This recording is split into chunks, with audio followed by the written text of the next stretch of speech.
Hastings residents are using seawater to flush loos on the 4th day with dry taps. We're going to read into this more from the Telegraph, you guys. Let's go.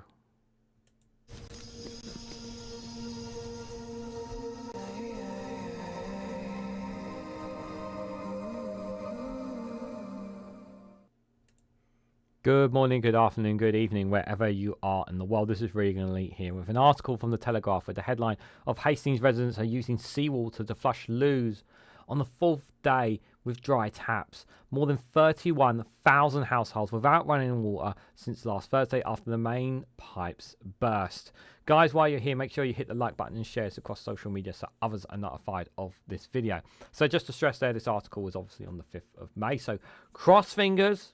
The water companies have hopefully got this under control. But until then, obviously, what's going on here? Once again, we have water companies not advocating themselves, the ownership and responsibilities that they're supposed to be doing, and ensuring that people get a fresh supply of clean water within their taps. Never mind the fact that they are having to use seawater to flush loos. I mean, we're talking about going back in time here. Like this is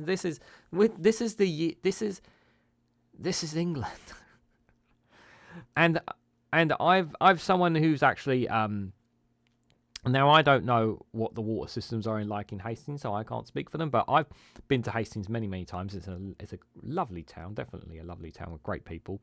I've been there. It's a great place to go and visit. I would recommend if you haven't already, but. I wouldn't go so much go near the water if they're having this problem. I don't know how much sewage is spilled and in the Sea of Hastings. I can't comment on that. But what I will say is that obviously the water company here, who we'll read into who's responsible for this shortly, is clearly advocating their responsibilities.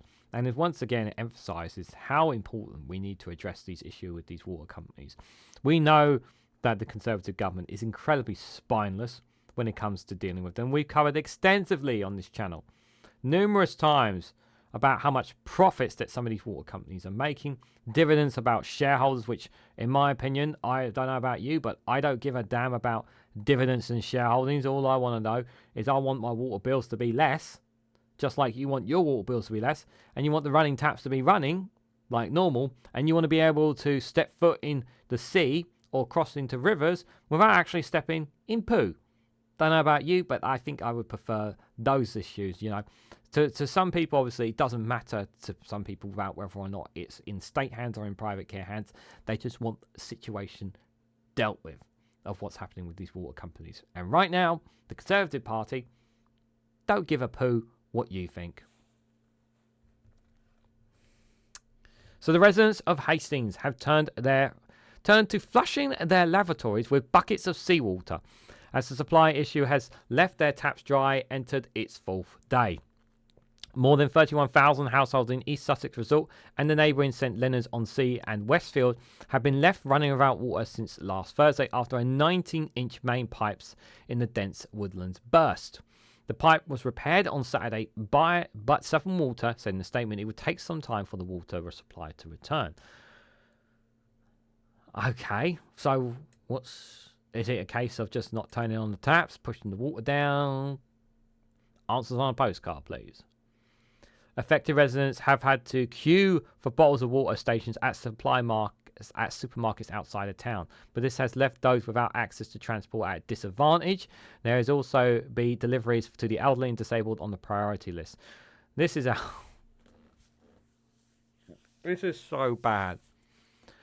Queuing for bottles of water. This is so embarrassing. Some locals have turned to creative ways around the shortage. Author Paul Burston, who lives in a flat in Hastings, said, "I've seen people going down to the sea with buckets to flush their toilets," he added. "There's an elderly man in the flat beneath me. English isn't his first language, and he was very distressed.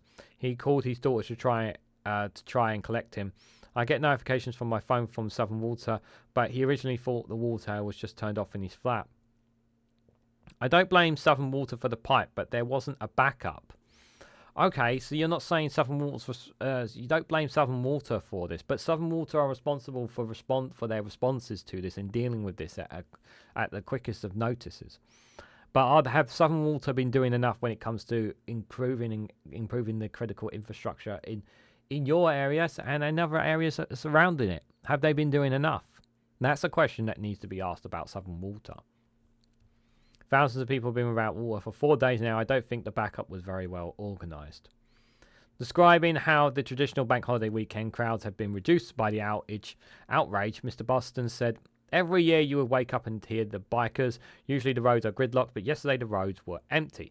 Southern Water announced on Sunday it would be offering compensation to businesses affected by the disruption over the busy weekend. Paul Oxborough, the owner of St.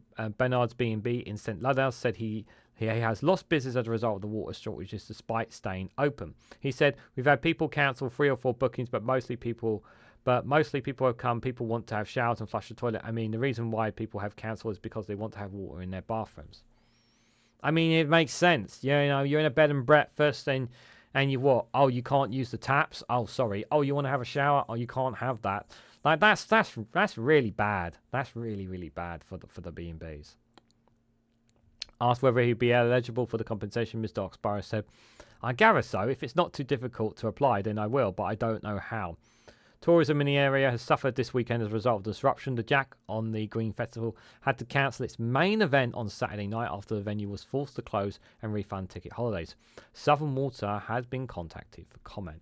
This is very bad for the tourist industry. This is really, really bad for tourism in Hastings. Hastings is a great town. It has there's lots of stuff there, guys. Lots of activities, lots of fun things always going on, like Crazy Golf, the lovely pier, the beach, and lots of touristy things to do as well. And obviously for the residents there, for St. Leonard's and around the area, obviously have had to suffer this endureship, and it's hurt the tourism industry during this time as well. On a bank holiday weekend as well. This is a bank holiday weekend, so some people will travel down to Hastings for the weekend as well. Some of them, obviously, as it says in the article, obviously turned off because obviously there's no water. So it's very disruptive for those in the area. It's really, really been... I honestly don't know how people have been able to... People who've gone there for the weekends have had a good time. It'd be very, very annoying to say the least. And especially if you're a tourist and you come down and it's just like... And you're having to queue at a supermarket to get water because your B&B or whatever doesn't have water. Like, it's just... Like, it's just not right. Now, he's obviously saying it's not really Southern Water's fault, but Southern Water, it's their ownership and responsibility to maintain the water supplies. And it's their ownership and responsibility to make sure that their maintenance is up, that the maintenance of these pipes and whatnot are up to date. And if they're not up to date, why are they not up to date? So, I'm sorry, I'm not going to give Southern Water any respite here, because they should have been able to respond to it much quicker and much faster. But what do you guys make of this situation? What do you guys make of what's happened with the people of Hastings? Have some of you maybe have gone down there? Maybe some of you are from Hastings, and maybe some of you have had this experience. Have any of you had similar experiences in your areas? Let me know your thoughts and more about all this in the comment section down below. If you found this video informative, please hit the like button. We greatly appreciate it. Share it across social media so others are notified of this video, and subscribe, because it really does help support the channel. And if you want to go one step further, financially support me and the work that I do here, you can do so by becoming a YouTube member for as little as 99p, or join me on Rumble or Patreon for exclusive content there as well. So thank you all so much for watching, and I hope to catch you all very, very soon.